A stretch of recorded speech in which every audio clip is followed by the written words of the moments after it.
Las gotas caen en el charco de mi alma, hasta los huesos calados y helados, y humillando este tormento todavía pasa, empujándome. Olha, também tem uma questão daqui, tem Aruba, solo y triste por la acera, a este corazón transido con tristeza de la pera.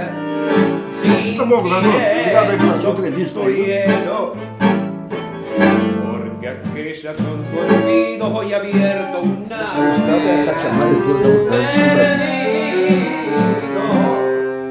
como un duende que en la sombra más la busca y más la nombra. Consensual, Tristeza, hasta el cielo se ha puesto a llorar. Bom, Fernando Nogueira da Costa, ele é professor titular do Instituto de Economia da Unicamp e um dos mais consistentes economistas brasileiros aí, passando pela questão da história econômica, com muitos trabalhos relevantes, e também pela teoria monetária e financeira. Fernando, primeiro, eu não vou falar primeiramente, mas como é que você está vendo o Brasil hoje, com a 241? Primeiramente, fora dele. Eu vejo o Brasil numa fase muito ruim, que eu achava que não ia viver esse período, né, assim, com tanta angústia frente ao momento. E eu acho que nós vamos passar uma transição muito dura. Eu quero crer, tenho esperança, né, que daqui a 2 anos a gente possa, né, eleger um governo legítimo. E principalmente, eu digo, com um programa de governo. Eleger um programa de governo e um programa de governo onde seja implementado. Porque a nossa experiência mostrou isso, muito estelionato eleitoral. Então, a grande decepção, eu acho que foi um programa vencedor, não foi implementado em 2015, no ano passado, e agora o programa da oposição claramente está sendo implementado. Então, por isso que eu questiono, realmente, não acho esse governo legítimo. E eu acho o diagnóstico inteiramente equivocado em relação à conjuntura econômica, eu diria até a estrutura da economia brasileira. E nós estamos com certos dogmas inquestionáveis que o debate público não enfrenta. A gente tem uma série, assim, quer dizer, a gente vê apontar a principal variável, a principal causa dos problemas, isso parece que não se toca. O debate foi interditado. Uma coisa de caramuru e a pólvora mesmo. Qual a razão para os juros continuarem sendo Eu passei, você sabe disso, né, de uns anos atrás, a pesquisar riqueza. Deixei de falar, não, renda não é o problema é riqueza. Particularmente na minha área de especialização, riqueza financeira. E hoje, até que me prove o contrário, eu estou muito convencido que esse juro é o que é, ou seja, um juro disparatado em relação aos juros de outros países no mundo, por interesse de casta. Atualmente eu uso a expressão casta mesmo, interesse de casta, porque não se justifica. Eu tenho estudado, um dia eu fiz uma palestra a respeito disso, assim, estou estudando economia como sistemas complexos. Tá? Então, basicamente é o quê? Você busca ver o todo. Todo. Sistema complexo são as interações dos componentes desse todo, as partes interagindo. Então você põe assim diferentes nódulos e quando você vê o todo, você vê assim qual que é a variável-chave, sabe? Onde você tem que atacar e a rede de relacionamento desses nódulos, dessas variáveis. E o exercício que eu fiz foi o seguinte: você pega os 3 setores produtivos, como a renda distribui entre eles no Brasil, como estrutura. Você pega os componentes da demanda final, consumo, investimento, gasto do governo, exportações, menos exportações e tal. E aí você pega as rendas. Você pega juros, lucro, aluguel, põe câmbio também para representar uma renda do exportador e tal. E aí você põe um redirecionamento entre todas. A única variável discricionária onde A arbitragem não, onde era decidida arbitrariamente, é juros. E é Não é colocado força de como uma mercado, constante. não é força de mercado nem nada, é Tá. folga. Tá. Então a única variável que é determinante não é determinada Tá. por forças de mercado. Então você vê assim, o problema nasce daí. E aí quando você vê os egos, assim, vou dar um exemplo, é o que se discute, é o pergunta que você fez, né? O ajuste fiscal. Para. O déficit nominal, mais de 3/4, é juros. Agora, só que esse juros, ao mesmo tempo que determina o déficit nominal, né, que o déficit primário aumentou, a gente discute depois, mas é menos de 1/4. 3/4 é juros. Mas isso fica proibido no debate falar que é isso, que é a causa central. Ou seja, você não vai resolver o déficit nominal enquanto não resolver o problema dos juros. Claro. Não adianta fazer ajuste, cortar gasto social e gastos sociais. Então tem que atacar o juros. Agora, o juros, por sua vez, derruba investimento, né? Afeta o emprego, tira a renda, tira a arrecadação fiscal. Aí agrava o problema, o outro problema que é o superávit primário. Por isso que você vê nas redes de relacionamento, né, você tem que ir na causa básica. Cai a arrecadação fiscal. Claro. Cai a arrecadação da Previdência. Porque fala, o déficit da Previdência não é. Olha, tudo. É engraçado assim, todos os indicadores de macroeconomia, você põe como um quociente onde o denominador é o PIB. Se você derruba as vendas, derruba o PIB, todos os denominados, Como é que se todos chegou? os indicadores pioram. Fernando, quando você pega o discurso de mercado em relação aos juros, quer dizer, um PIB caindo, despencando 5%, 6%, eles dizendo assim, não, enquanto tiver déficit, enquanto você não resolver o déficit fiscal, você não resolve a questão de juros. Como é que se chegou a esse... Simplesmente são variáveis onde se inverte, quer dizer, variáveis têm correlações. Os caras fazem modelo econométrico e percebem uma correlação. Só que correlação é uma coisa diferente de causalidade. E aí a causalidade, o interesse é inverter a causalidade. Então, mas como é que você... Porque você foge... Então, eu vou pegar o caso, assim, os caras argumentam assim, o juros é alto pela dificuldade de colocar a dívida pública, porque era uma dívida crescente, elevada. Então, o governo tem que pagar uns juros altos para conseguir investidores que carregam a dívida pública. Falso. Eu fiquei 4 anos e meio à frente da maior tesouraria de banco no Brasil, onde fazia leilão assim, toda semana. E eu lembro o tesoureiro, cara, muito desbocado, ele falava assim, vai em frente, colocar o dinheiro onde? Onde? Batia lá, pagava, não tem que pagava, né? Não tem dinheiro. Você vai jogar o dinheiro para aplicar em quê? Mas Ou você está aplicando em risco soberano, mas aí que eu acho que é o ponto. Você está aplicando em risco soberano, ou seja, praticamente sem risco, título do Tesouro Nacional, não existe essa história de calote da pública. Imagina, um país com o 7º maior PIB do mundo, né? Não existe essa hipótese, mas isso são fantasmas nas que levantam. Tá, com risco soberano, pós-fixado, você tem a opção de escolher 3 índices de preço para você fazer uma carteira toda protegida. Se ele aponta a tendência de baixo, você fica em pré-fixado. Se aponta a tendência de alta, você fica em pós-fixado. Se você está em longo prazo, você tem um índice de preço ainda nos juros. Então você é super protegido, não há investimento melhor no país, renda variável não tem menor importância no país, faça essa oportunidade, tem no país. E aí você pergunta assim, quem ganha com isso? É essa a pergunta que eu tenho feito. Eu fiz cálculo assim, recente, curiosidade, assim, que eu sempre lanço essas questões para os alunos, eu gosto muito de medir, ciência é medição, né? Então eu tenho umas curiosidades, assim, eu acompanho Private Bank. Pouca gente usa jornais, pouco fala de Private Bank. É uma aula de sociologia. Eu junto isso com os fundos de investimento, eu falei, olha, eu me sinto mais sociólogo do que qualquer sociólogo, porque eu medi as castas, né, a estratificação social em termos de riqueza. Então, olha a curiosidade. Eu peguei o Private em final de 2013, porque em 2014 as coisas vão desgringolando, né? Vão piorando. Então, pegando 2 anos e meio, saiu agora recentemente de junho. Sabe quanto aumentou? Eu fiz assim, quanto aumentou os ativos administrados para o Private Bank, a maior riqueza financeira? 185 mil bilhões. Aí você pergunta assim, qual que é o déficit do governo, né, que arbitrariamente, igual que assumiu, falou assim, não, eu vou entregar um déficit de 170 bilhões, e agora está em 190. Que coisa. Eles estão querendo ajustar até o final do ano. Ou seja, é curioso, né? É um número muito parecido, né? De um lado, 111 mil pessoas enriqueceram. Na verdade, de dezembro para cá, aumentaram 1.000 pessoas.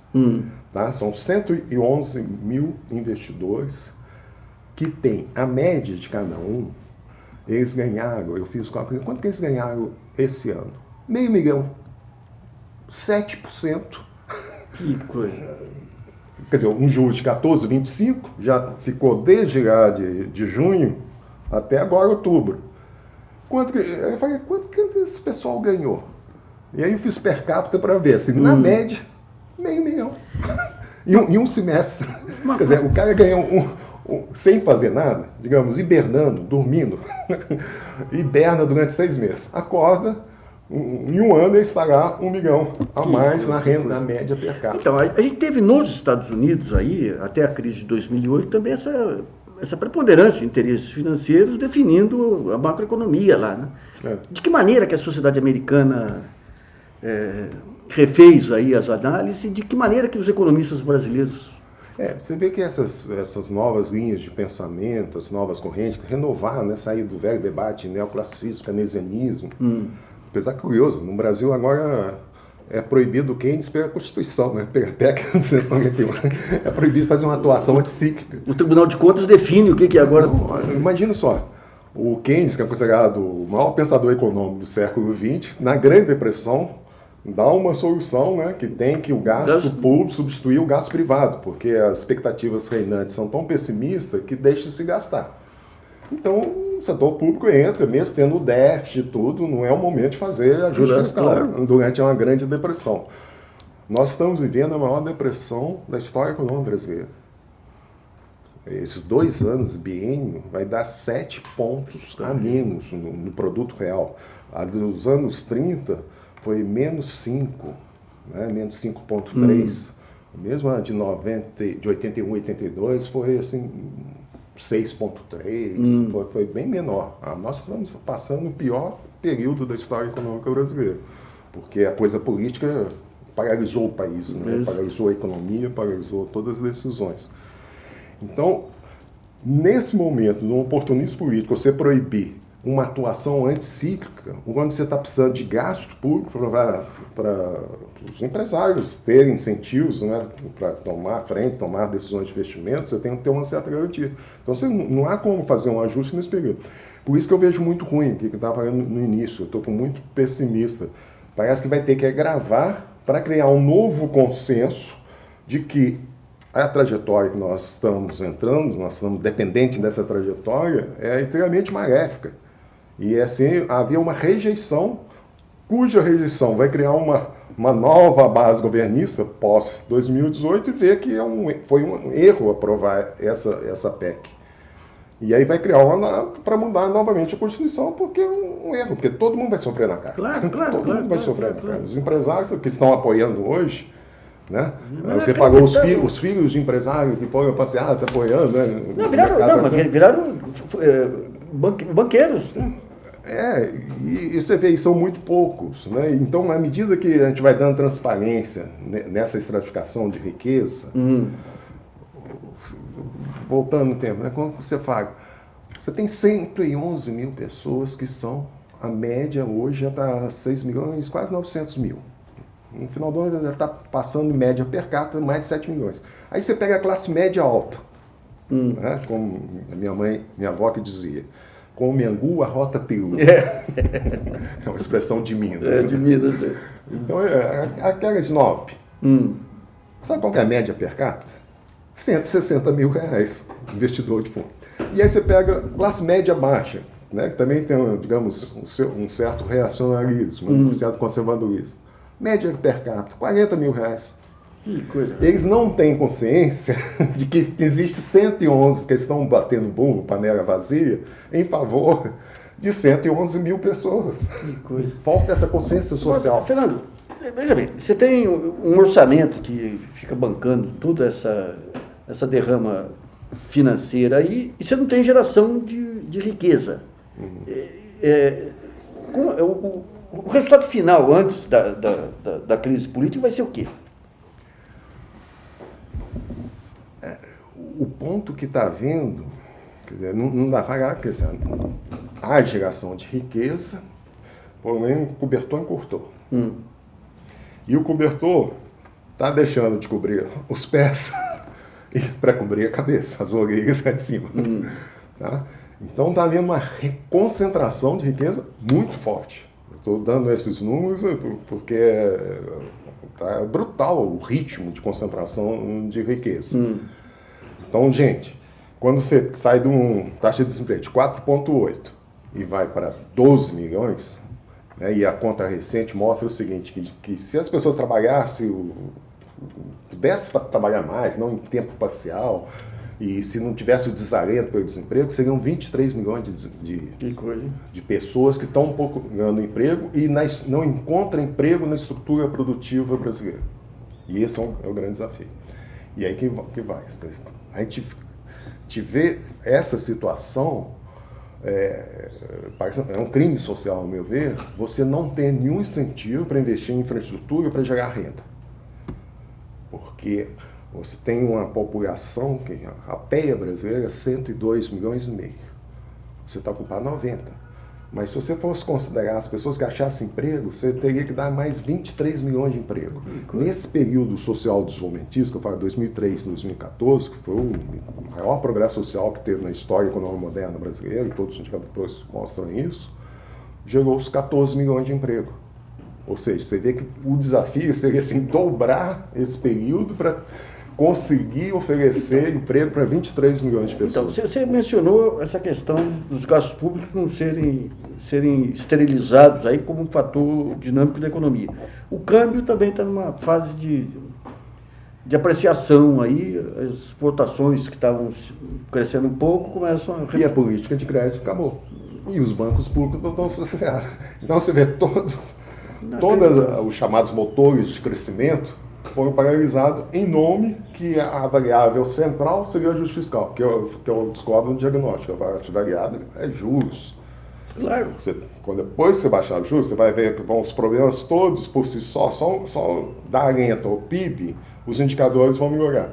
E tem medidas, no debate antes estava mais rico, né, até em termos de acesso à informação nesse período, tem medidas que você vê que é a questão do tabu. Vou dar um exemplo, dívida bruta. Dívida bruta, você olha o indicador, subiu, agora o próprio indicador do Banco Central, semana passada, passou de 70% do PIB. Né? O do FMI é mais olha ainda porque contabiliza os títulos de dívida pública para fazer política monetária, né? Operações compromissadas. E aí chega o problema. Se você resolver, por exemplo, o problema de operações compromissadas, chegaram mais de R$1 trilhão no Brasil. Duas razões que os analistas apontam e eu tendo a concordar. Primeiro, o aumento das reservas cambiais.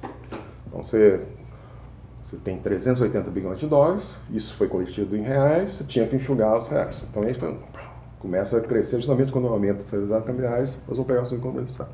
E a outra que os analistas não falam tanto, e eu falo, porque eu acho importante, foi justamente aquele episódio que eu falei de perda da ELFT, extermínio, tirar o pós-fixado, cujos economistas notáveis, o decano dos economistas, o Delfim Neto, aconselhou a Dilma, escreveu o artigo no jornal, e eu acho que foi um erro, acabar com o pós-fixado no Brasil. É uma jabuticaba necessária numa economia tão estável, sabe? É uma jabuticaba e eu gosto de jabuticaba, que é um mecanismo defensivo, sabe? Assim, é muito grave você não ter essa alternativa. E aí você fica com o risco de ir para o dólar, sabe? Você dolarizar a economia. Então tem que ter pós-fixado. Depois se você conseguir terminar a estabilidade, a economia brasileira não se justifica. Mas enquanto tiver estabilidade, eu defendo a existência do pós-fixado. Mas enfim, economistas que não são financistas, são macroeconomistas, mas não vê esse aspecto, defendeu e de fato caiu para menos de 20% o pós-fixado. Qual foi o recurso dos bancos e grandes investidores? Foi para operações compromissadas, que é um pós-fixado. Você pode ver estatísticas do Banco Central divulga, né, que é notas para a imprensa. Se Se você somar operações compromissadas, é superior ao LFT hoje. Se você somar as duas, dá 40%. Sabe? Na prática, posso ficar. Ou seja, encurtou. O erro foi tão grave, ao meu ver, que acabou encurtando os títulos de dívida pública. As 3 operações compromissadas tem de dia a dia, overnight, 2 semanas, tem até 3 meses. Mas, em geral, é muito curta. Então, agora, é necessário? Tem solução. Uma solução que se faz nos Estados Unidos, se faz na Europa, é o quê? Você oferece para os bancos, em vez de eles ficarem com esse dinheiro sobrando e rolando em operações compromissadas, uma parte é o mercado interbancário. Você oferece para o banco depósito remunerado do Banco Central. E aí todos esses títulos que elevam a dívida pública, rasga. Que o Tesouro transfere para o Banco Central fazer política monetária. E isso seria uma redução de quanto na dívida bruta?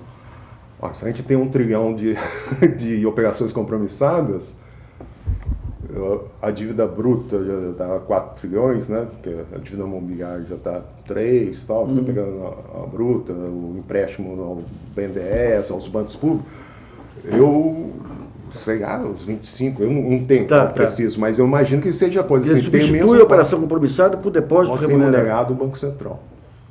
Isso, exemplo, essa ideia foi dada para economistas heterodoxos, posso dizer. Um economista que eu conheci recentemente, eu até admiro o trabalho. Eu vi esse artigo, ele é professor em Nova York. Ele é minskiano. E ele fez uma análise profunda, pesquisa profunda. Outro dia ele deu uma palestra no Instituto de Economia, eu tive o prazer de conhecer pessoalmente. Mas com isso você diz... E ele tem um artigo que fala claramente, assim, todo caminho das pedras, sabe? Você faz isso e ele fala, isso é o que não é contabilidade criativa. Os Estados Unidos fazem isso. No Brasil não se oferece essa alternativa. Aí os bancos ficam fazendo uma operação compromissada. É um tipo de dívida pública que é dado para fazer política monetária, não é política de... Mas com isso aqui você diminui significativamente a dívida bruta. E você tiraria essa correlação aqui entre o custo do curto prazo com o custo do longo prazo da dívida pública? Propriamente, você alonga o tipo de dívida pública que fica no mercado, deixa de ser para fazer política monetária. O de política monetária é de prazos mais curtos. Ou seja, aqui ficaria só as reservas bancárias, né? No fundo é o seguinte, os bancos fazem uma operação compromissada, são reservas bancárias, que poderiam transformar em reservas voluntárias do Banco Central remunerada com juros. Sabe muito mais barato para o país. E esses juros aqui, isso aí você veria depois. Aí tem um ajuste, né? Você sabe, hoje até saiu uma notícia interessante, orientando meu aqui. Tem um jornal O Valor mostrando isso, que esse ano o SOP está se ganhando com o SOP, porque a moeda está apreciando. No passado se perdeu muito, a moeda, o dólar foi para 4,20. Esse ano está ao contrário. Então, esse é um jogo de compensação. Sabe? Mas no fundo, qual é a solução? Você separa o que é política de administração de dívida do que é política monetária. Que contamina, sabe? Mas essa era um tempo atrás, estava falando, tese estapafúrdia, né? Falando que o Banco Central emitia moeda para financiar o Tesouro Nacional. Não é isso, tem nada disso. Ele transfere título para fazer política, para fazer overnight, open market. E aí você separa. E muda o tipo. Ou seja, em economia, isso é que a gente aprende, como tudo na vida, sempre existe alternativa. Não existe a ideia de um caminho único, essa solução única. Essa coisa que o nosso ministro da Fazenda, ele já falava isso quando era presidente do Banco Central. É assim, meta única, combate à inflação, instrumento único, taxa de juros. Isso é de um reducionismo absurdo. A realidade é muito mais... oferece muito mais possibilidades. E a criatividade, mano. Então você não tenha... Isso é falso, isso é enganar o público. Não tem essa história de ter uma única solução. Você tem que ter a inteligência humana criando outras soluções, outras alternativas. Vamos pegar o combate à inflação aí, que esse sistema de metas inflacionárias, que cada vez que aumenta a inflação, a taxa de juro real aumenta mais que proporcionalmente. Esse custo não tem lógica, né?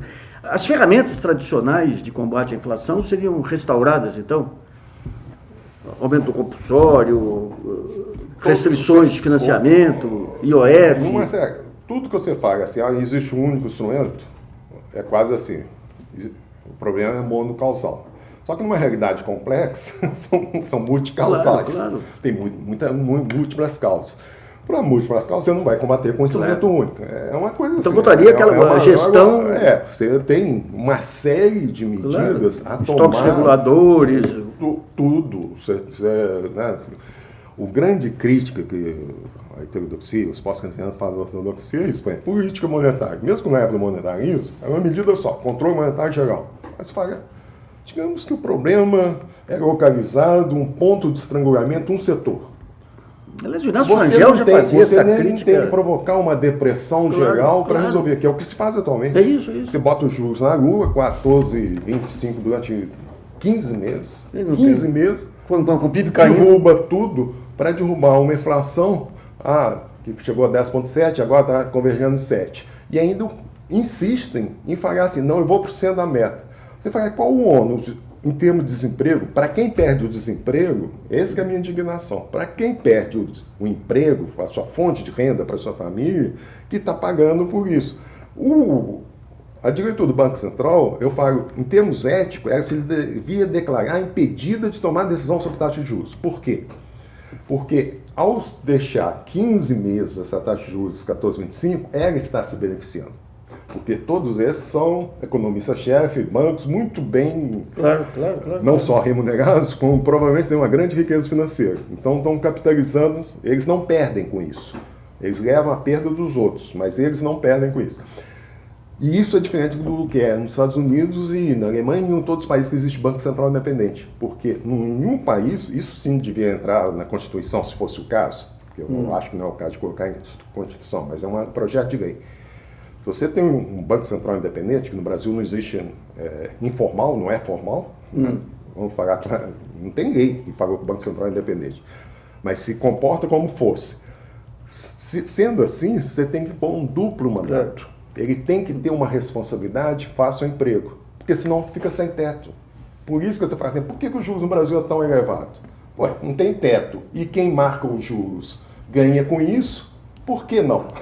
É um cara assim, por que não vou deixar mais um mês? E apresenta faz um carnaval, tem uma expectativa de queda de meio ponto na taxa Selic, como se fosse uma grande concessão. 0,25, puta vida.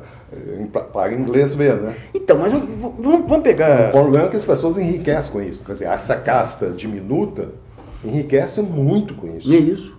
E é sem risco. É um capitalismo sem risco. Então, agora veja bem, a gente tem um país sofisticado aqui, complexo, como um país baleia aí, com uma sociedade sofisticada também. Nós temos hoje aqui, em termos de avanços sociais e avanços morais, grupos discutindo temas aí que eram tabus. Uma rapaziada que está vindo aí com uma pujança monumental. O nível de ciência evoluiu bastante, né? Pesquisa. Então, a população universitária. O que quer dizer, quando chega em 2018, você não tem instituições, não tem partidos políticos, como é que pode se dar esse reajuste? Hoje o que se percebe assim, das instituições, eu acho que é consensual, né? Tanto a oposição, eu diria, a direita e a esquerda. Eu acho que é um certo consenso que o sistema político fragmentário, evidente que tem razão de ser, um grupo de interesse, né? Os caciques, são 35 caciques para pouco índio. Totalmente fragmentado. Mas qualquer pessoa bom senso vê que isso esse tomar da cá, esse fisiologismo, não tem muito a ver com isso. Você fazer uma base governista custa muito caro, é um absurdo. Fazer uma campanha, né, ter que comprar partido, quer dizer, tudo, mensalão, petrolão, tudo isso não é criminalização de partido, isso é um sistema. É um sistema. Todos participaram disso, é só investigar que vai achar. De maneira honesta, se investigar todos, né, honestamente, não se fizesse uma discriminação. Mas então, isso tem que mudar. Só que aí, essa é a dificuldade do momento que a gente atravessa. Eu me lembro sempre, você deve ter visto, né? Eu conheci através do filme, depois eu li um pouco a respeito, mas o Giordano Bruno, a confissão do Giordano Bruno, né, que eu falo assim, meu erro foi ter pedido ao Papa, né, a Santa Fé, se reformar, se transformar. Eu fui ingênuo, né? A confissão dele, antes de ser queimado, né, pela Inquisição, ele confesso, eu fui muito ingênuo. Então eu sempre vou assim, a gente pedir a esse Congresso que se auto-reforme, é uma coisa, tem uma certa ingenuidade. Mas ao mesmo tempo, quando você vê o resultado das eleições e o momento que passa, você fica meio desesperançoso, né? Será que até 2018 vai nascer, digamos, uma nova consciência social de que o que estava sendo feito era aprovado, tinha um grau de popularidade muito grande, houve erros foram cometidos, devem ser condenados, punidos, etc., mas o projeto não se pode jogar fora, que era a expressão que a gente falava, não se pode jogar o bebê junto com a água do banho fora, né? Que esse projeto, que eu chamo social-desenvolvimentista, ou seja, política social ativa é parte comum junto com a política econômica, né? Quer dizer, a questão da justiça social não fica à parte, não é um problema para depois resolver. Você ter um mercado interno pujante é o maior trunfo para atrair capitais. O país chegou ao quinto maior mercado interno do mundo, superou em número, por causa do tamanho da sua população, com essa mobilidade social que houve, superou em números o mercado interno da Alemanha. Você vê, a população da Alemanha é 82 milhões de pessoas. O Brasil pôs mais de 100 milhões na chamada classe média. Então você atraiu todas as marcas, todas as grandes, todo mundo. Até a indústria automobilística que não estava, quis entrar, porque o Brasil, há pouco tempo atrás, era o quarto maior mercado de automóveis do mundo. Agora, baixou a produção de 3 milhões e 600 para 2 milhões e meio. E tem uma capacidade produtiva de 4 milhões. Ou seja, a estrutura produtiva está aí. As pessoas estão buscando emprego.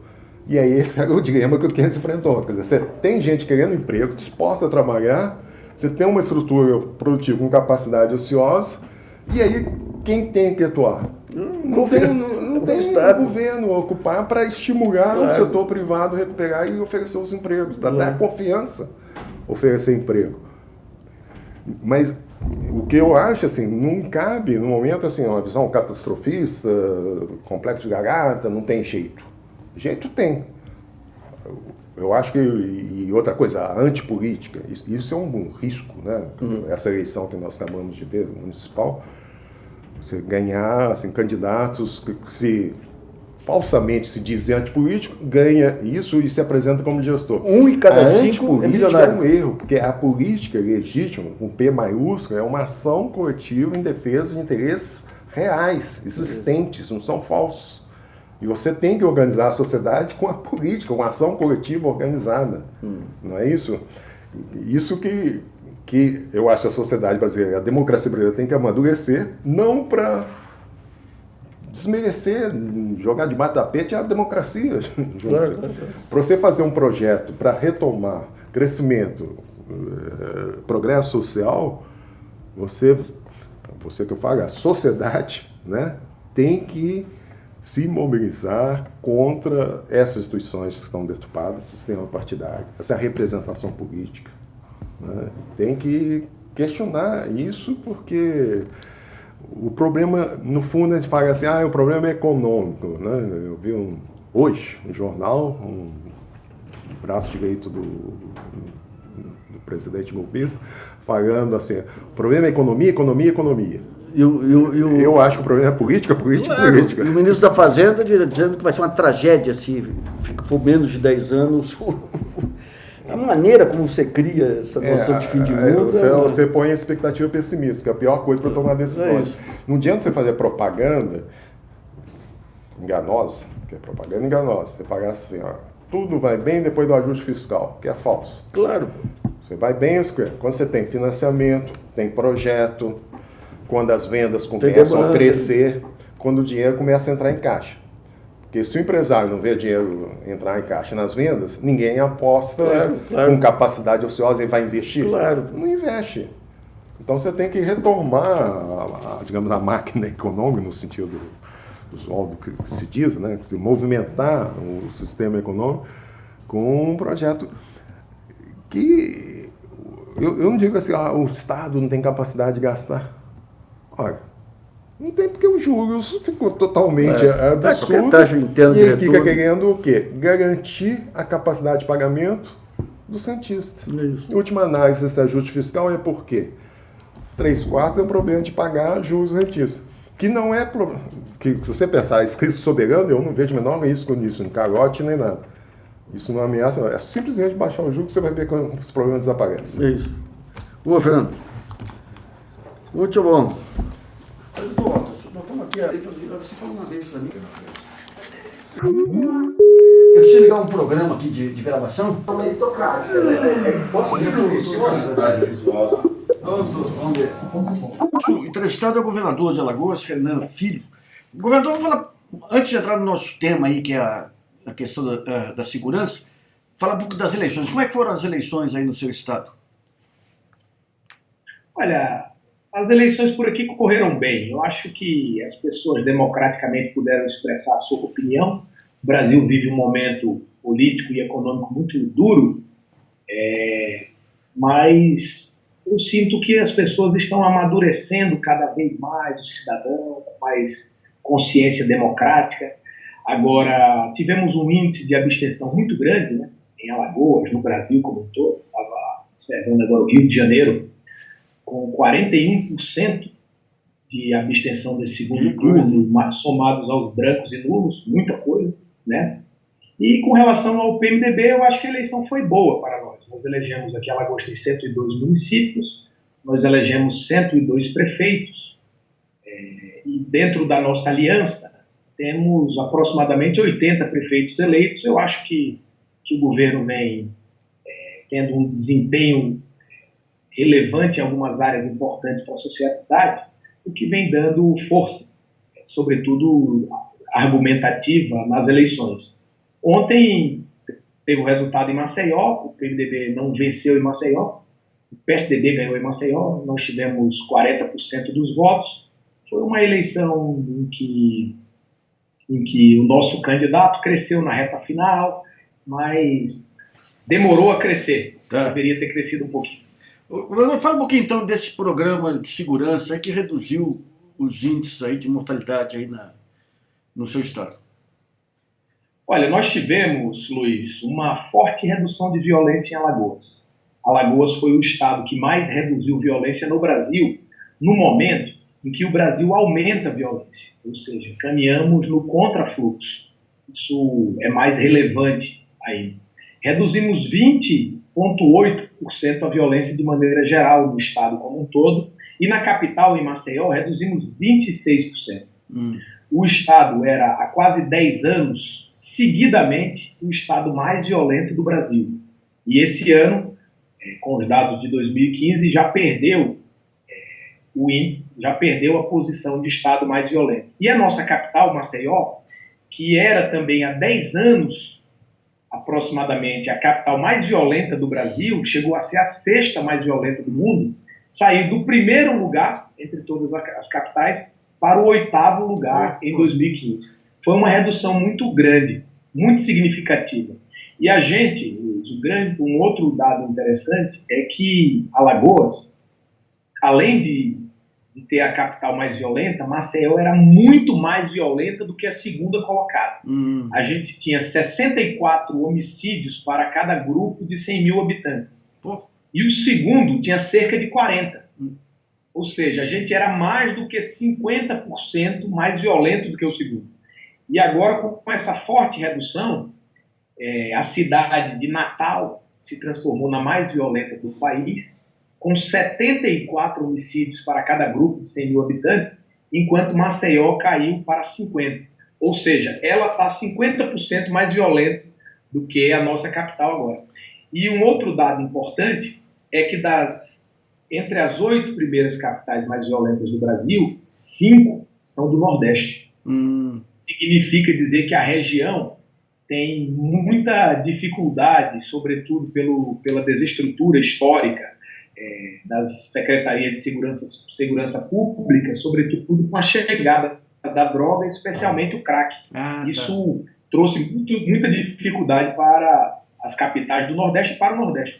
Mas é importante que Alagoas esteja reduzindo violência, e eu acredito que esse ano agora, de 2016, nós vamos avançar mais, porque é sem dúvida um dos principais problemas do Brasil como país e de todos os estados brasileiros é a segurança pública. A população tem cobrado muito e com razão. O governador, no começo da gestão do ministro Eduardo Cardoso, ele chegou a mencionar um piloto que ia ser montado com vocês. Foi esse piloto chegou a ser implementado?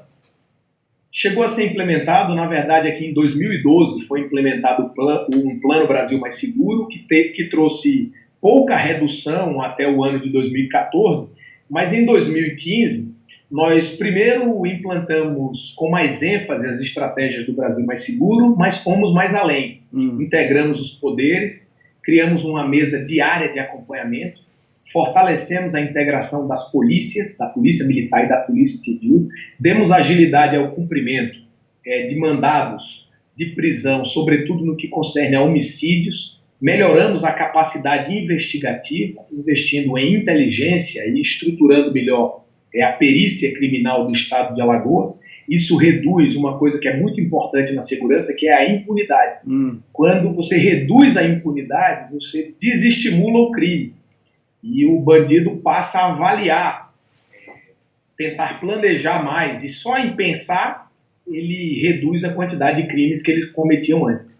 De maneira que essa integração foi a grande marca do governo em 2015 e eu acredito a ela, a integração da Secretaria de Segurança e também a integração com outros poderes que são importantes, sobretudo o Ministério Público e o Judiciário, no combate à violência. Como é que é essa mesa, essa sala de situação, e como é que são, que indicadores que vocês têm, e a partir desses indicadores, quais são as ações planejadas conjuntamente? Tem uma mesa diária de acompanhamento, que é presidida pelo secretário de Segurança, onde todos os agentes da segurança pública sentam diariamente na mesma mesa. Quem são eles? O diretor-geral da Polícia Civil, o comandante da Polícia Militar, o chefe da Polícia Rodoviária Federal, da Polícia Federal, do Corpo de Bombeiros, da Força Nacional, e todos eles dialogam sobre o ocorrido no dia e quais são as providências para dar solução, dar vazão àqueles inquéritos que foram formados, os crimes que chamam mais a atenção da sociedade, sobretudo crimes contra a vida.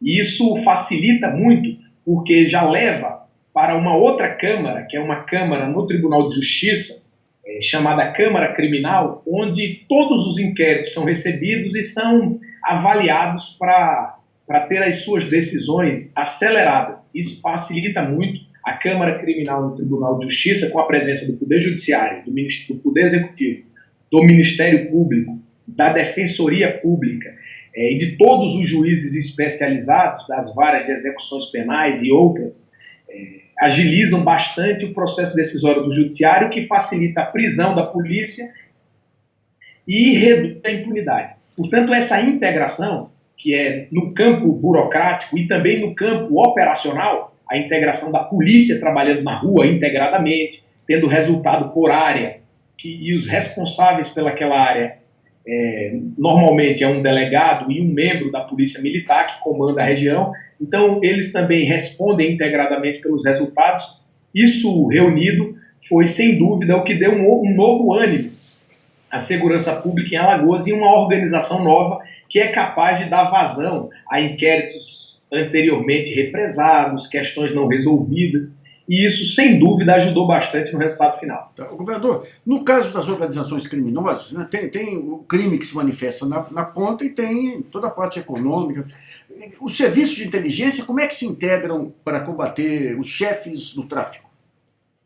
Olha, o serviço de inteligência é muito importante, porque, por exemplo, quando acontece um homicídio, ele deixa sempre vestígios, não há crime perfeito. E no caso da droga, deixa muito vestígio. Então, se você prende um executor ou um matador para o tráfico profissional, você busca as ramificações. Quando encontra-se as ramificações, isso auxilia na apreensão de drogas, de armas e de outras coisas que auxiliam outros crimes. De maneira que, com o investimento em inteligência e com a integração do aparato policial, Alagoas também bateu recordes em recuperação de veículos, em apreensão de drogas e em apreensão de armas, porque todas essas coisas estão integradas. Por exemplo, roubo de veículo. Normalmente, quando se apreende uma grande carga de drogas, os bandidos não se acomodam. Eles perdem a droga, mas eles têm que recuperar o comércio, o seu negócio, que é vender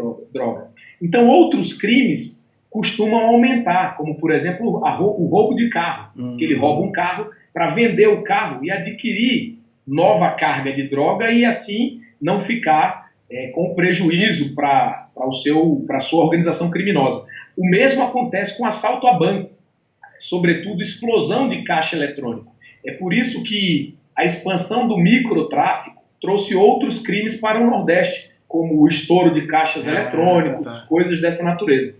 Tá. Então, o investimento na CIFES em inteligência, ele auxilia que o Estado se prepare melhor e, sobretudo, compreenda melhor o funcionamento das organizações criminosas. E essa integração com a Polícia Federal e com a Força Nacional se dá sem traumas, sem problemas maiores? Não, se dá com muita cooperação. Eu acredito que quando Alagoas ficou muitos anos como o estado mais violento do Brasil. A nossa capital também. É lógico que isso ajuda na integração, na cooperação. Todo mundo se sente incomodado, quer colaborar, e isso virou um case de sucesso. Nós estamos agora construindo o que chamamos aqui de Centros Integrados de Segurança Pública, que são equipamentos que vão integrar agora fisicamente, no mesmo ambiente, a Polícia Civil, a Polícia Militar, receber reforço do monitoramento aéreo e também trabalhar integradamente com os comandos da mesa diária de acompanhamento da violência. Isso ajuda muito e vai ser o primeiro exemplo no Brasil de integração física das polícias. Aqui elas já eram integradas operacionalmente. Nas operações já saíam conjuntamente. E agora nós vamos integrar fisicamente, reduzindo custos, agilizando os processos e dando mais racionalidade ao processo de investigação e ao policiamento ostensivo, sobretudo com todo mundo conhecendo o procedimento. Tá. O governador, uma das críticas que se faz ao sistema judicial em geral é a pouca eficácia contra os crimes graves, especialmente crimes de morte, e o excesso de punição aos crimes leves que acabam entupindo aí as penitenciárias. Como é que vocês tratam aí essa questão dos crimes leves? Pequenos furtos? O Brasil inteiro.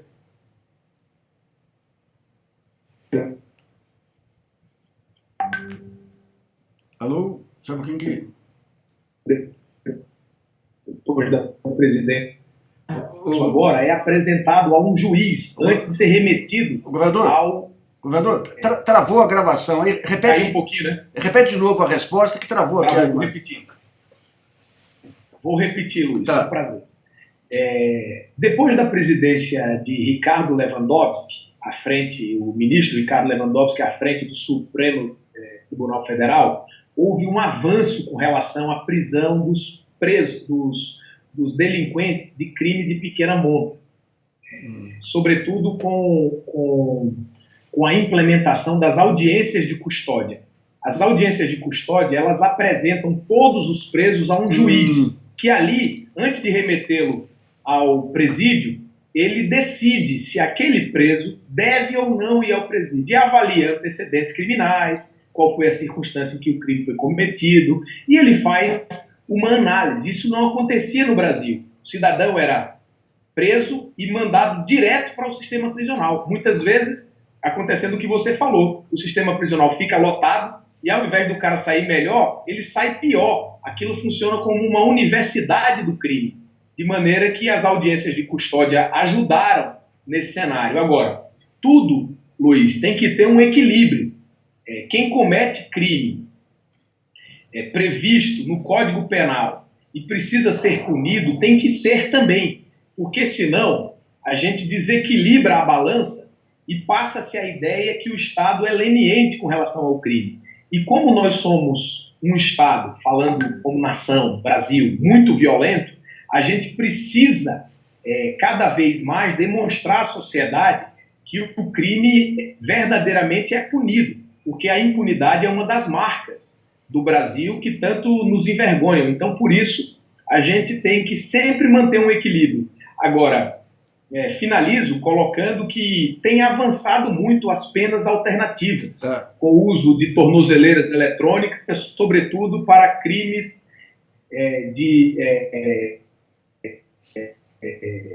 menos. Tem ajudado também a diminuir a superlotação nos presídios, porque o Brasil já tem uma das maiores populações carcerárias do mundo, e é muito caro ter um preso ali detido. Ele custa cerca de 3 a 3.500 reais por mês, enquanto o Brasil investe num estudante na educação básica pouco mais de 2.500 reais por ano. De maneira que deve-se também, e aí eu vou para uma outra seara muito importante para perenizar a redução da violência, além de investir em repressão, em prevenção, investir em outras políticas sociais, sobretudo na educação, para quebrar o ciclo que retroalimenta o mundo do crime. Governador, só para encerrar, o senhor chegou a avaliar os impactos aí da PEC 241 sobre as transferências constitucionais e sobre as contas dos estados? Cheguei a avaliar, Luiz, a PEC 241, ela força um controle duro de despesa. O Brasil, ao longo dos últimos anos, teve um problema para controlar as despesas. E, a meu ver, entrou num ciclo que não conseguiu achar um outro caminho. E agora foi apresentado esse caminho. É um caminho duro, não é fácil, não é simples, mas é o caminho que está colocado, porque o caminho da despesa crescendo mais do que a receita, ele não é sustentável.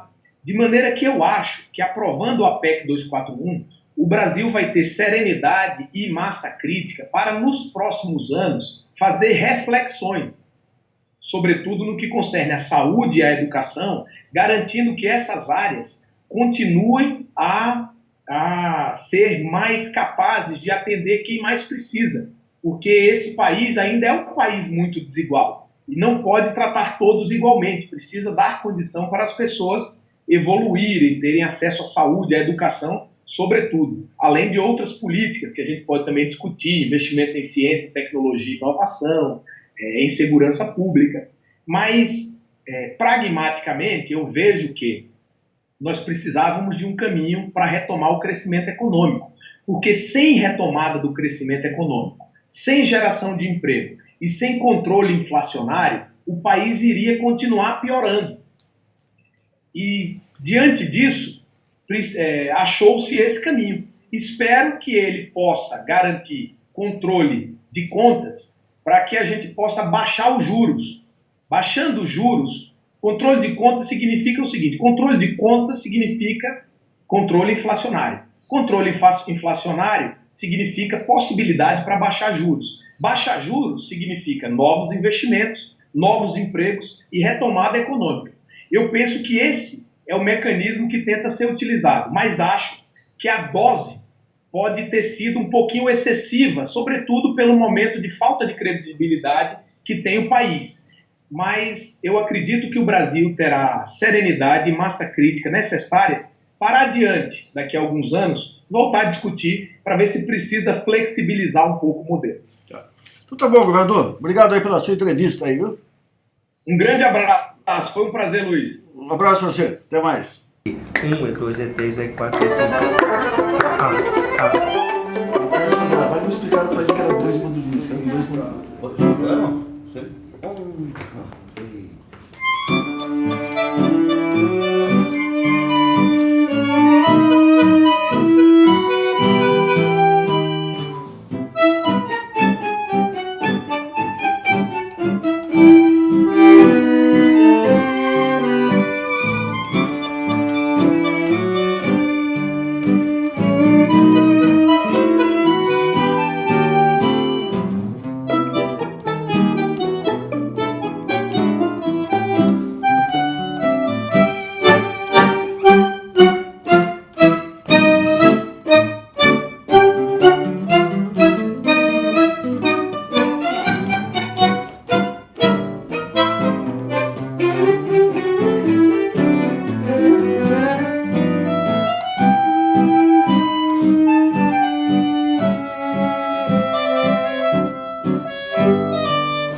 música argentina, o tango já influenciou o Brasil desde os anos 20, 30, a música folclórica argentina é muito similar à música de violão brasileira, e está sendo um evento. Teve um evento aqui em São Paulo que juntou vários conjuntos de tango. Nosso entrevistado é o Martim Miron, bandoneonista, maestro, arranjador. Eu queria primeiro que você apresentasse os músicos e falasse um pouquinho sobre esse evento que está ocorrendo aqui em São Paulo. Claro, bien, muito obrigado, tudo bem? Bom, está tendo um evento, vou apresentar os músicos. Primeiro temos a presença de dois músicos argentinos e dois músicos brasileiros, e eu que estou no meio do caminho, né? Então, no violino, Luis Gustavo, no Buda. Tenemos o Renato Rossi aqui na viola. Eles participavam do De Purguapos, que era uma orquestra que tuvimos durante muito tempo aqui em São Paulo, né? Fazendo tango. O Gonzalo, que veio da Argentina, ele toca violão. Com o Martín, que está aqui, que é o nosso cantor, Martín López Leighton e Gonzalo Galván. Eles vieram especificamente para o show de abertura do Congresso de Tango, que vai ser aqui em São Paulo, vai durar 4 dias, que reúne vários eventos mais relacionados à dança, não? E também vai ter uma participação nossa musical hoje, à meia-noite, não? Bom, como o programa é gravado, já foi, infelizmente, para os nossos... Ah, é verdade, bueno, é verdade, me esqueci. E, cara, o tango ele tem a fase clássica dele, tem um renascimento dos anos 60, depois tem a fase do Piazzolla, né? Depois disso, ele continua se renovando? Sim, continua se renovando. Piazzolla, nos anos 60, o tango, fim de 50, 60, começa a cair, junto com a economia e a cultura argentina, não? Como um todo.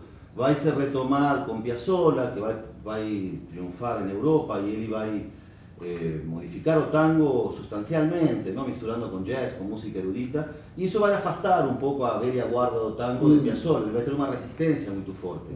Ele vai ter que conseguir que sua música y su arte sea reconocida en Europa, principalmente. Después se reconocida en Argentina, y todo en Argentina se tiñe de Piazzolla, en los años 80, 90.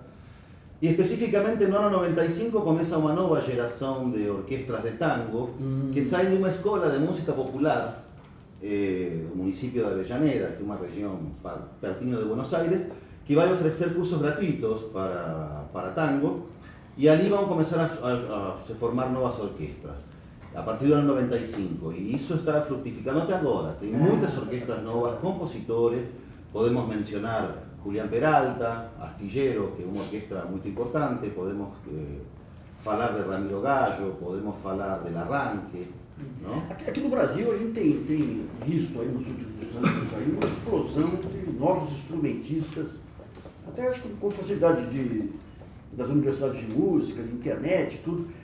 Lá na Argentina, essa música instrumental, vocês têm sentido também um aumento da quantidade e qualidade? Sim, eu não sei dizer especificamente porque não moro lá. Com relação ao tango, sem dúvida.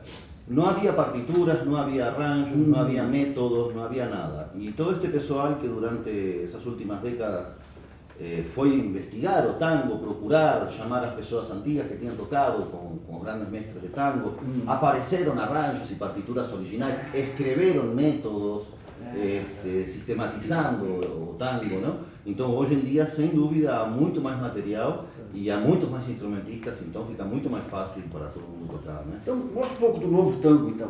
Vamos lá, vamos fazer Regime. Vamos fazer uma música composta agora, né? Uma música composta há 5 anos 2004. atrás. 2004, 10 anos atrás. Tá.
posible más allá. Cuando una por una iban palmando las demás, mañanitas del regín, ¿quién lamentará?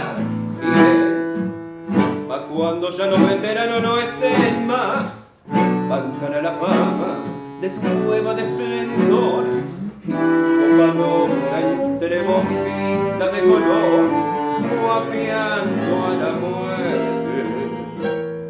Regín.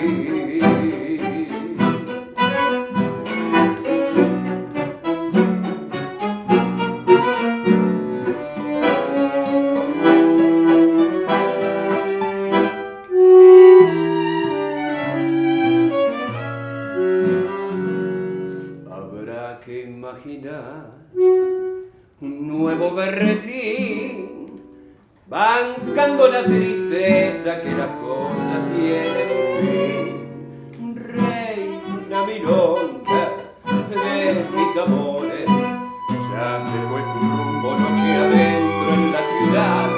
Sentí mi adiós recién. Me duele no saber aquella última vez, el tango entreverado en la cintura que abracé. Corazones juntos que han girado sin después, y ahora que recién, cuánto baile diste, madre Taura, de bailar, siempre más allá de lo posible, más allá. Cuando una por una iban palmando las demás, mañanitas del regín, ¿quién lamentará? ¿Quién? Pa' cuando ya los veteranos no estén más, para la fama de tu cueva de esplendor, copa loca entre bombitas de color, guapeando a la muerte. Regín.